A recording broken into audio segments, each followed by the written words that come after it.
Welcome, everyone. I'll be introducing our speaker, Carrie Friedberg, aka the SF Money Coach.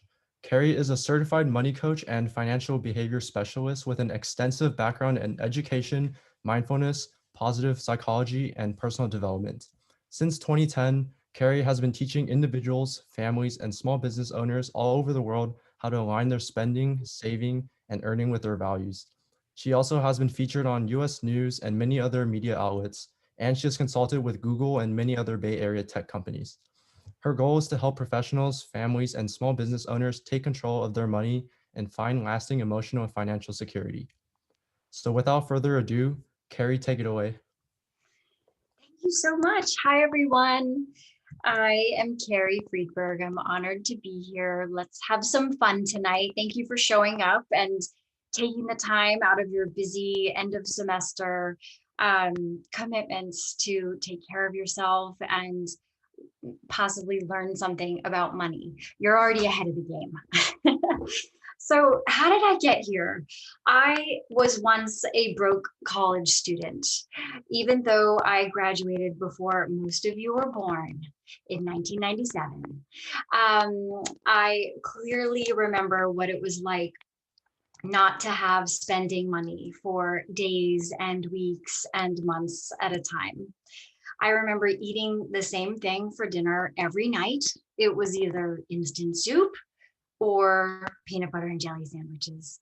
And after graduating from college, I was so excited. I got my first full-time job. I was living on the corner of Parker and Hillegas, not far from campus. And I was commuting to San Francisco every day on BART to earn $18,000 a year. That was my starting salary after graduating. And that was before taxes. So that was gross. And I was teaching kindergarten at the time. I remember all of the awkward feelings at group dinners, worrying about the bill. It was extremely difficult for me to say no to things and no to people, especially things that I so desperately wanted. Um, and I even felt shame at times in my 20s and young adult life over a series of very expensive mistakes that I made. And part of my story was making the same mistakes over and over again, expecting different results. And it was a combination of all of these things, being overly emotional about money. I really got to a point where I couldn't talk about money with roommates or family members without crying. And I had unmanageable credit card debt. I was like the queen of balance transfers. And worse, I had this gnawing feeling in my stomach. Like it was affecting every area of my life. And I got help and found hope and possibility. And for me, my path was the help of a coach. And though I tried many different things before I landed there. So my purpose in being here tonight is to share with you what I wish I had known when I was your age, and give you permission to start your financial wellness journey right now. So we are going to cover some financial stress and financial education research. There will be behavioral finance techniques sprinkled throughout the presentation. I'm going to tell you the keys to success in your financial life. We're going to set a couple goals. I will talk about the 4 levels of financial wellness and offer a holistic approach to debt and savings. Share with you the 5 reasons we overspend, introduce the concept of healthy credit card use, explain who the critical financial support team members may be at some point in your life, and share with you a bunch of resources. So here we go. Financial stress is associated with the inability to meet one's economic responsibilities. What that means is not being able to pay all of your bills on time in full, or it can look like carrying any amount of credit card debt into the next month, not being able to pay everything that you've charged. Financial stress is influenced by attitudes, beliefs, and thoughts associated with one's demands and the economic resources available to meet those demands. So, translation, in other words, what you think and believe about money is as important as your expenses versus income ratio. Individuals often link their self-worth with their financial status, and as a result, financial stress has been associated with negative life consequences affecting health, self-care, psychological well-being, academic functioning, and interpersonal relationships. So, learning how to take care of your money will positively affect your health, well being, academic function, and even your relationships. Isn't that amazing? So, financial education can be acquired through, you're in college now, a high school or college classes, personal finance seminars, or informally through reading books, having conversations with family members, friends, or employers. Any of this will have a significant impact on your financial outcomes. Not surprising, higher levels of financial knowledge, including knowledge around issues relating to credit, savings, investment, mortgages, are associated with engagement in prudent financial behaviors, such as paying bills on time and having backup savings. Financial knowledge can increase alongside increases in actual wealth and economic socialization. So that's a fancy phrase. Um, what that means, economic socialization, is helping children and you guys, young adults, develop the skills to function effectively in the global economic world. So it is a big, complex world out there, but everything is figure outable. That's a made up word, but I'm just, if I can do it, you can do it. I am not one of those people that was born with a budget in their mind. People said to me over and over again, "Oh, you're worried about money, you're stressed about money, just create a budget and stick to it." It was like hearing a foreign language that didn't make any sense to me. And I had to work hard and get help and train and practice and make mistakes and train and practice and make more mistakes. And eventually, over time, learn and expand my financial life and confidence. Okay, here are the keys to success. And they're going to surprise you, I hope. Um, these are simple concepts, but they really are patterns that I've seen in 10 years of coaching people all over the world in the basics of personal finance. These characteristics and behaviors are things that successful clients have and practice. And it just is a pattern that's really come up. So being honest and humble. These are requirements for establishing and maintaining a healthy and sustainable relationship with money. You must be willing to look at the truth and be in reality and be sober around your money to really, really know what's happening. You must be, or I invite you to be open-minded.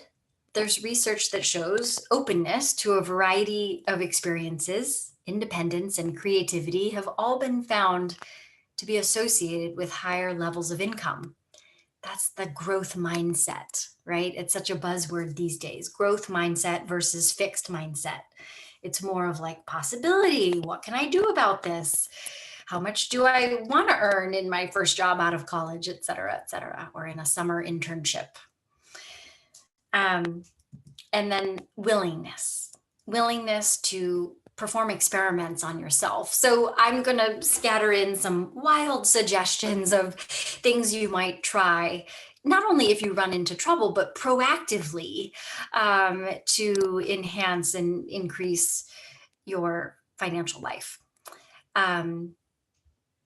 It's about converting scarcity thinking from the past or messaging you may have received in your family of origin into something new, like I have enough or I am grateful for what I have. So notice that these first 3 keys to success are an acronym, HOW. So this is how to be successful in your financial life. And then there are a couple more. Self-care is very important when you're focusing on your money. So money can be an emotional topic. You may have noticed.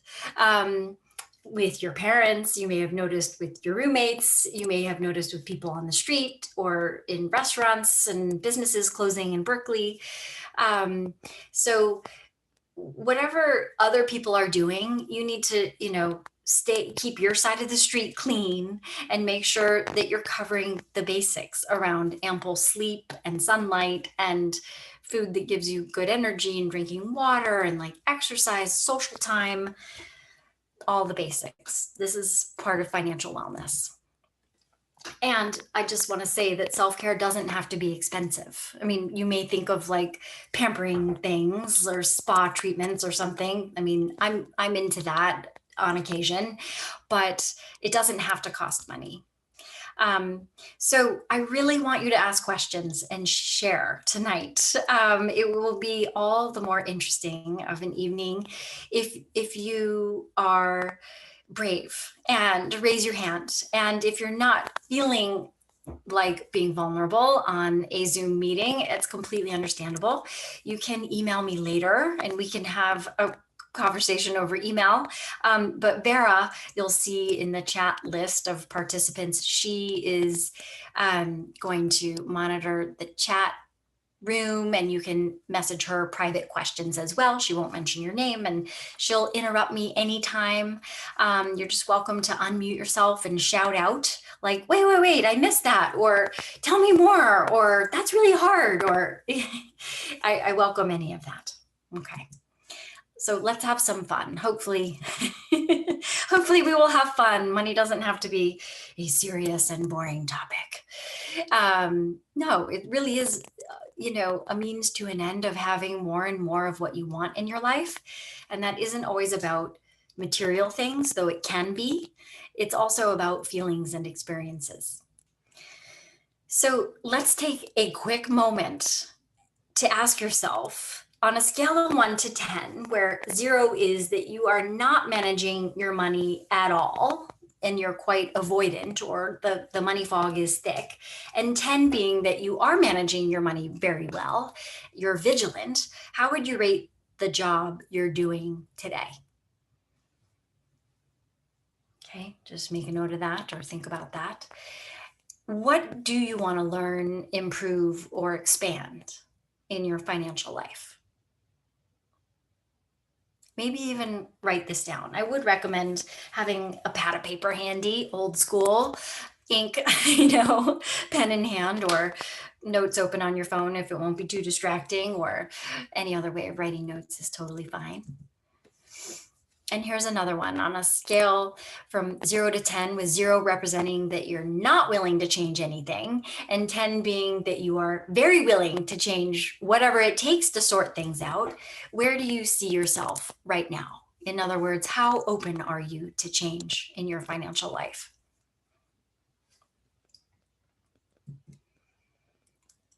Is there one thing that's coming up right now that you may need to change or let go of? This could be a hotspot area of spending, or unused entertainment subscriptions, or 3 semesters of books you've been meaning to sell, or it can be anything. Okay. Let's talk about the levels of financial wellness. So level 1 is tracking. This means paying attention to what's happening to your money. Now, in the olden days, people would use something that looked like this image, which is a checkbook register. You may never have had your hands on one, but just so you know, banks give them away for free. You don't have to be a customer there. You can walk in to the teller and ask for like 5 or 1 checkbook register, and they will give you one. So this is the what people used to do to keep track of things before online banking and apps and things like that. I want to tell you, because I did this for 2 years, I wrote every single thing down from like a $1 vending machine purchase to rent and checks written and bills or clothes shopping, whatever. I wrote it all down. And it was really illuminating. It was enlightening, I would say. I learned so much about myself, my behavior. It forced me to confront things that were uncomfortable, like spending money on other people or overpaying for things, you know. And if this is at all interesting to you, in like an experiment, even for 1 week or 30 days, or if you really want to rev it up, like 90 days of any new habit could be super interesting, then you might want to do it by hand.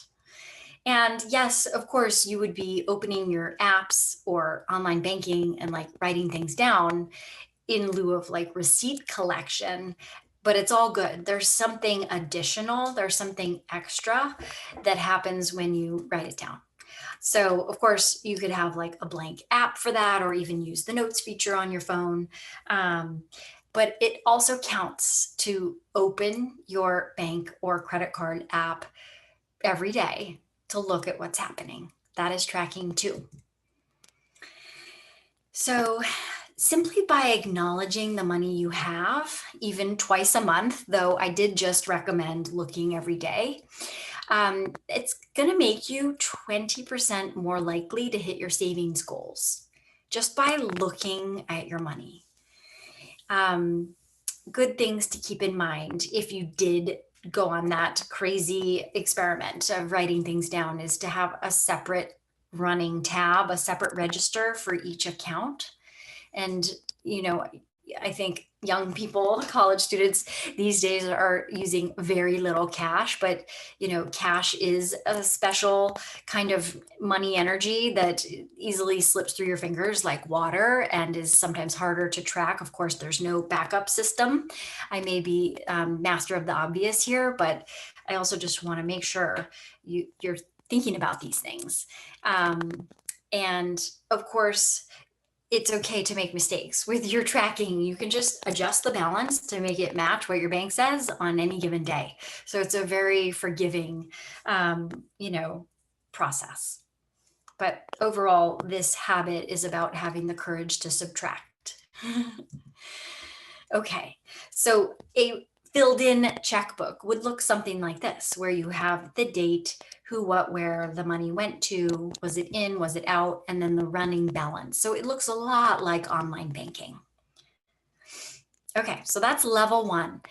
If you aren't doing that, that is the place to start. Either looking at your apps every day, or starting to write things down. Okay, so then what? You take it to the next level. Level 2 of financial wellness is planning. So this means doing something with that good tracking and that data collection and that awareness. So there are so many personal finance tracking software programs out there. These are my top 5 favorite. I have experimented and used them all. I have a lot of clients who are recovering from them. My favorite one is on the top. It is going to be replaced imminently in a couple weeks with like a brand new version called Money Grit. But I personally have been using moneyminderonline.com for like 10 years for my whole career. And then before I became a certified money coach, I was a client. And anyway, I love it and it's amazing, but it doesn't matter what software you choose. I want you to love it. It has to be the right price point and the right colors, and like Mint is filled with ads. Like, can you stand it? If you can, maybe that is a tool you can use. It's free. Whatever system you choose, you should expect to spend about 5 to 10 hours on setup and practice and learning a new system. You know, you guys are young and you're probably extremely tech savvy, so it might be closer to like the 5-hour range, but this isn't an overnight program. Financial wellness takes time, and you have to like experience life while you're running the system, you know, like a whole month or like a whole 6 weeks or 2 months, that 90-day mark, you know, then you'll know you kind of got it. So I could do a whole session on budgeting, but I know you already did one of those for this conference. So I'm really going to keep it short and just pick a system and be consistent. And we'll talk about what that looks like. And it's almost the new year. The new year is like the big holiday in the realm of personal finance. So right now, and your semester is ending, is kind of the perfect time to start a new system and then get things going for January. Okay. So conscientiousness, for example, which is defined as the tendency to be dependable, motivated, and act with self-discipline. All of these characteristics and behaviors are associated with higher income. So I really want to give you the message that if you can master your finances while you're in college, because I'm assuming they're pretty simple, like there isn't a lot to work with. You don't have a huge volume of transactions on a daily or monthly basis. If you can master that level, that is the best. I mean, master your reality the way it is today. That is the best preparation for like adult life, or when you're earning more money and spending more money, or have a family, or whatever's to come in the future, go to grad school, all the things. So you can start now, and that's what's really exciting about your phase in life. I do want to say I would recommend proactive planning rather than rear view mirror accounting, where you're looking at your credit card statement at the end of the billing cycle or the end of the month. That's a very powerless perspective. I like for people to plan their month ahead of time. So you go into every month knowing if you spend, save, and earn according to this plan, here's how much you'll have on January 1st, for example, to start the next month. So that level of power and clarity is possible when you have a system that you're consistent with. On my website, I have an outline of personal finance routines, sfmoneycoach.com. There's a tools page. It's free. You can download it. Those are things to consider and to lean into and to grow into over time. You're not going to like start doing everything I recommend the first day, but there's just always room to grow, which is so interesting about this, because our relationship with money is something that lasts a lifetime, right? It's something that started, well, when we were born, there was money stuff going on. And then it's something we have to face. So we might as well embrace it for the rest of our life, pretty much every single day. Unless you experiment with like a no spend day or something like that. Okay, let's move on. So once you get those two things going on, the tracking and the planning, then you're ready for higher level financial wellness activities like reflection. So this is a big one. I get a lot of clients who have been tracking for a while. They may even have put a budget or spending plan together, but they still don't know where they stand, or they don't know what to do now. And so the deeper thinking is around, does your plan work? You've got this concept, but how do you know, does it work? Like, this is where it gets really juicy and interesting. And often people don't want to ask themselves that question because they're afraid of what they might already know is the answer, that no, it doesn't work. You can't have it all this month. So you may be facing a shortfall. So I want to share with you 4 solutions to a shortfall. The first one that is not always easy to produce as a college student overnight, but should in some way be top of mind. How can I increase income? You know, is there a side hustle I have time and energy bandwidth for? That, you know, there are this is what I work on very intensely with people one-on-one, but just want to plant the seeds today. So number one, increase income. Number two, reduce expenses. So if you're facing a shortfall and your plan doesn't work, like the math doesn't add up, then you may need to delay or curb or spread things out. Another version of that is creative solutions to your needs. So DIY costumes or something or gifts rather than paying for them. That's an example. And then the fourth one that is so important, and if you can practice clear communication now as a college student, that is a life skill that you will need in every endeavor, in every area of your life. And what I mean is being clear about how you feel and what you need, and making requests of other people and setting boundaries as needed.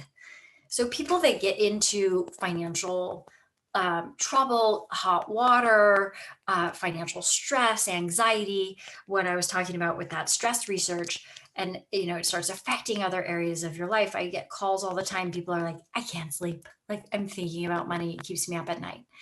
And they all suffer from poor communication skills. So anyway, just want to plant that seed. It's a big one, but this can also be like calling your utility company and negotiating for a better rate or a different bill due date that works better for your cash flow. It's like all kinds of communication, and definitely setting limits if there's any financial enabling or dependence going on. Okay, let's keep going. So a really important aspect of behavioral finance is connecting your values with your behavior so that you can experience alignment in your life and you can feel whole. And you can create that for yourself by taking the time to reflect. So the end of the year is the perfect time to review what happened this year and what the hell did happen? I mean, wow, with COVID, and it's like, wow, we've all been through the ringer in some way or 20 ways. And journaling, a confidential conversation with a friend or family member. There are lots of ways, or just quiet reflection, to have this moment where you think about what happened, what went well, what was hard, and what you'd like to change for next year. But you should also ongoingly, and successful people do this, they celebrate and even share, they may even brag about what's going well in their relationship with money. And I know that can be kind of edgy for people. Like, I got a promotion, now I'm earning this much. I mean, it's like traditionally in American culture, it's a very taboo topic, even within families, even within marriages, it can be taboo. It's just so interesting. But you want to celebrate your successes and share them and have witness around them, even if it's telling your therapist. That's a good thing. So you want to look at what are you doing differently, to bring on more of this success or happiness and confidence around money. How did you manage to do this? Are your financial behaviors aligned with the vision you have for your life? And is there any additional support you need to continue growing in this area? So I'm a big fan of asking for help. I know I couldn't have this career of working from home and choosing the number of days a week I work without a lot of help along the way. It's a good thing, and it's a big piece of, I don't know, adulthood and working life. I didn't know that when I was in college. I thought I was supposed to figure it all out and have it done by now and do it by myself. But that's not true. The bigger life gets, the more help you need to have. Okay, so integration. Now we're really going to sink our teeth into the financial literacy piece. But I couldn't just jump right to it because we're going to get into, I don't know, some deep topics now, but I want to keep it simple for people who are just starting out with like the tracking suggestion. And if you want to take that to the next level, planning, reflection, and now integration. So this is really like where self-study and reading books and all kinds of things can come up. Maybe there will be some takeaways for you tonight out of some of these distinctions and concepts that I introduce, or maybe you've heard them before, but um, so, and every financial professional would define financial literacy in a unique way. This is my definition. So SF Money Coach says financial literacy includes an understanding of debt and savings, budgeting and spending plans, reasons we overspend, what is healthy credit card use, professional support, of course, the emotional and psychological side of money, and then tools and resources. Okay. So debt and savings 101 and a holistic approach. Now, I know because of your ages as undergrad college students, that the only debt you may be facing to date is student loans, or they may be waiting for you on the other side of getting your degree. And that is okay. That's fine. And you're also a target audience right now for credit card companies. You may already be receiving them in the mail to buy, sell, credit card offers, 0%, this and that, all the perks. And it's very seductive, and just be aware of that and call a spade a spade. If you get into credit card debt, consumer debt, looking here at the debt pyramid on the left, the first step is to stop digging the hole and stabilize the debt. And what I mean by that is to stop all credit card charges. And this is a piece of advice that I give to a lot of my clients, because they may like have known that that's necessary, but they need to hear it from someone else. They can't do it themselves. They need the accountability. But that is critical for getting out of the credit card cycle. Then you can move on to managing debt, and there are immediate emotional and psychological benefits from controlling the situation and knowing where you stand, and then you can like calculate how long it will take to get out of, and then you can learn and practice, accepting that. And then eventually your goal, of course, would be to eliminate all consumer debt and prevent future credit card debt. Now let's talk about my favorite thing in personal finance, which is over here on the right. The foundational level of savings accounts is for periodic expenses. These are non-monthly, bigger ticket items, like a trip home or a tuition payment or moving costs. And we're going to talk more about that in a minute. The next level of savings, which is a separate cash savings account. And these are accounts that you should be able to open for free without a monthly fee at your bank today. So you could start by opening 2 savings accounts for yourself, one for periodics and one for safety net. Safety net is over time where you would build up 6 months of living expenses. So some people call it an emergency. When you enter the workforce, this would be in case of an interruption of income. But for now, we could just call it safety net for you. And really the only emergency anymore after college is not being able to work. So you would rely on that money for any one of those transitions, being laid off or maternity, paternity leave, a pandemic, I never used to say, or just needing a sabbatical.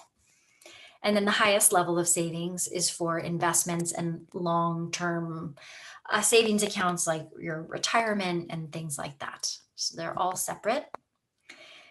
Let's talk now about 5 reasons we overspend. So, and I use the word we because I am human too. And I still make mistakes with money, and I can overspend from time to time. Like there's no such thing as a perfect budget, but the work is just about showing up and being honest with yourself. So periodic expenses. Now we're going to get into this. So this is the number one game-changing distinction for all of my clients. This concept is why I have a thriving coaching practice, because none of my clients have really mastered what I'm about to say. So that's why I wanted to give this to you and say, run with it. Here are the most common periodic expenses for college students. You can read them there. They're pretty straightforward. You may not have a car or a pet, but those can add up and cause pain points, and maybe you're considering getting one, type of thing. But you want to organize around these expenses, because otherwise they typically end up on a credit card if you haven't anticipated them and put money aside proactively. So how do you do that? On my website, you can also download a periodic expenses calendar, or you could mock one up in 0.2 seconds, I'm sure, yourself on a Google spreadsheet or any kind of spreadsheet, Excel, where you map out your non-monthly expenses so that you can really understand this grand total number, and in the bottom right, how much money you, quote, should be putting aside every month to pay for those things with cash or your debit card when they come up, rather than putting them on the credit card or feeling like caught off guard. So this is a lot like yoga. This is preventative medicine for your financial life. Okay, that's a big one. Another reason people overspend is because when they get their scholarship money or support from their family, it sort of triggers something in their brain, like, ooh, fun time. Let's go out. But payday, in whatever form it comes, is not a good day to go shopping. Pay yourself first is a slogan you may have heard. What that means is to make transfers into your own savings or investment retirement accounts before pitching in on a group gift, for example. Like, take care of yourself. You have to look out for number one. FYI, there's research that shows that automatic savings can increase your overall balance by 30%, as can personalizing savings. This is my toddler. He's 2. And according to the research I've been studying, I will save more by seeing this picture of him, or the nickname on my account. That's pretty cool. And easy success. This is low-hanging fruit. Another reason people overspend is poor planning or lack of planning. Rushing or being surprised by something. This is different from the periodic expenses because these are your basics. This is like, okay, what's happening in December? I mean, you have your basic budget, like your recurring bills that happen almost the same amount every month. Maybe they change by the season or something, electricity, but it's scanning your calendar and considering the holidays, this month, for example, and really understanding how much money you need to have in your account at the end of each week or month, and knowing what your comfortable cushion is in your checking account at all times. And then taking care of those short and longer term financial housekeeping tasks. I know it's not fun. The paperwork stuff, the health insurance, the reimbursement, that's hard. The forms, but spending some time. It won't take you an hour a week, but when life gets more complicated, it could take that much time. But that's the same amount of time as a good workout, or going to shop for groceries, cooking and eating a good meal. So this will become just one of the ways that you're practicing well-being in your life. Okay. Retail therapy. I think even 18, 19, 20, 21-year-olds, we've all done it, right? It's like, I didn't feel good, so I bought that thing. And then that can be followed by feelings of regret and remorse. And that cycle, the kind of high and low, is intense. So let's just acknowledge, like, part of what I'm trying to help you with is awareness, acceptance, action. If you're aware of these triggers or things that can happen, then when they do happen, or you're caught off guard out and about in your life, after tonight, then, your response time will be that much closer. You'll be able to detach and like witness yourself doing something rather than being like all consumed. Okay. And let's just acknowledge that we are like cave people.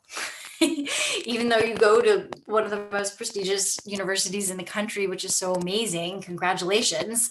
But in the end, we are cave people and we're highly motivated by pleasure and pain. And know that your emotional state will impact the bill with whatever you are deciding, whether it's a flight home in regular times when you may be traveling for the holidays, or a regular shopping spree or outing.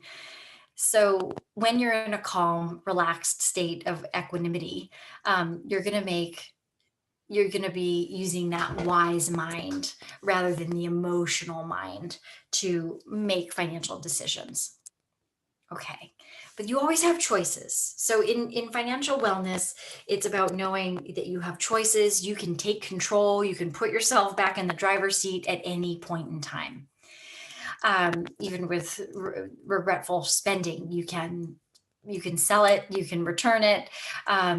If this is a real issue for you, overspending or impulsive, compulsive spending, credit card use, stress relievers. I have a blog post on my website, how to relax about money. It has like 25 different, very simple breathing exercises.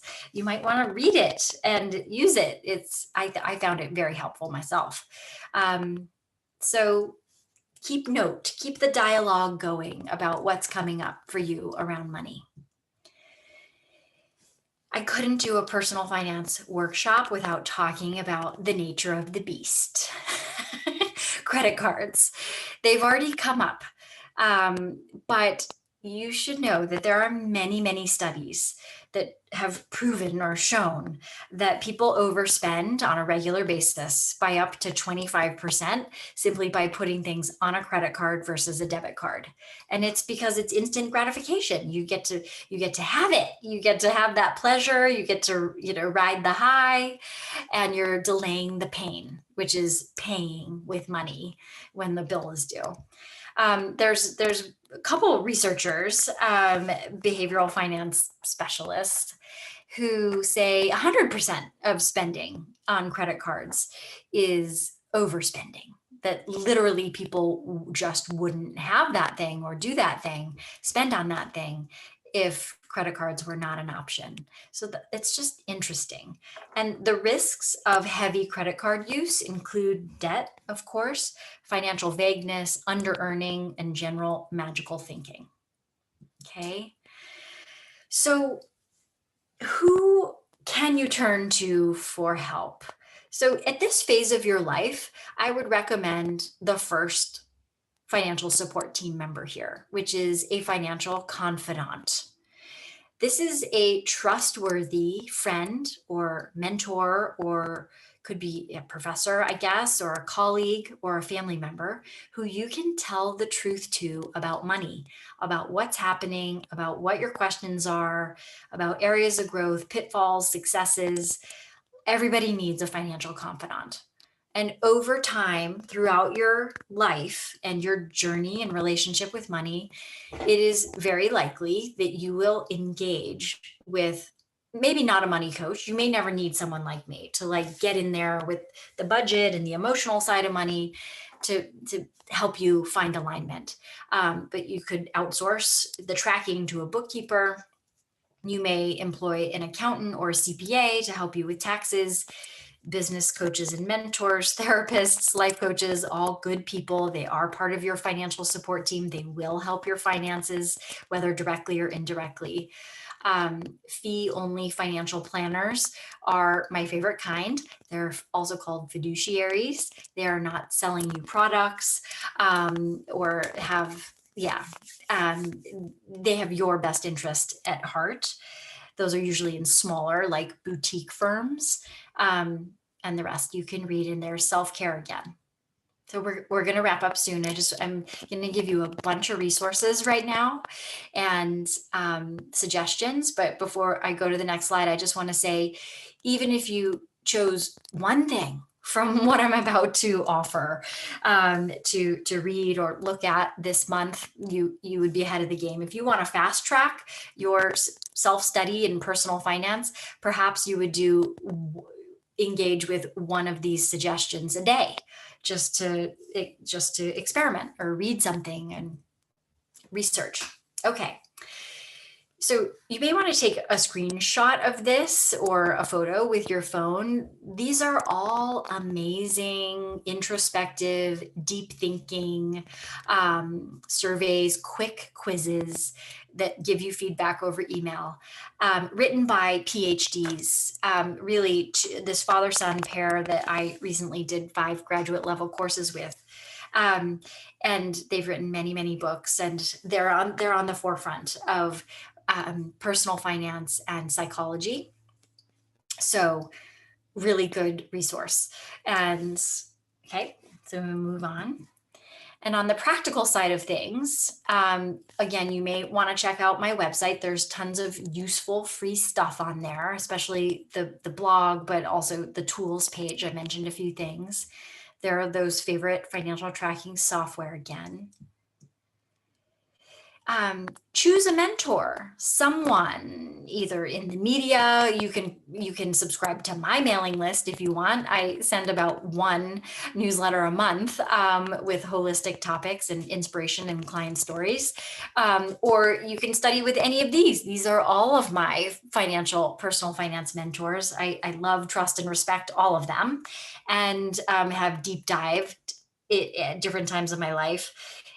So there you go. If you ever get into real overwhelm around money, there are anonymous 12-step groups for that. So, and these are also free.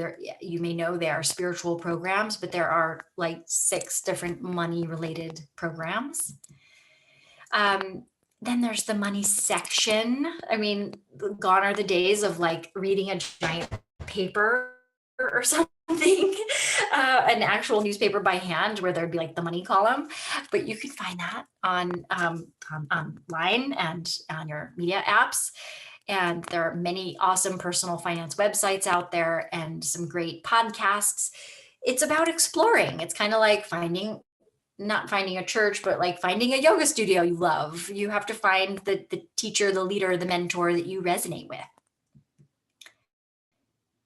These are my top 10 favorite books.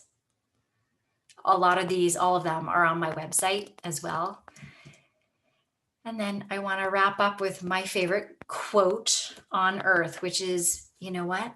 In the end, only 3 things matter: how much you loved, how gently you lived, and how gracefully you let go of things not meant for you.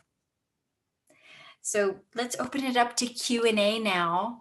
And Vera, are there any questions you want to share? So far it doesn't seem that there are any questions in the chat, but if anyone wants to share, feel free to unmute yourself or privately send me the message, or just put it in the chat as well. Yeah.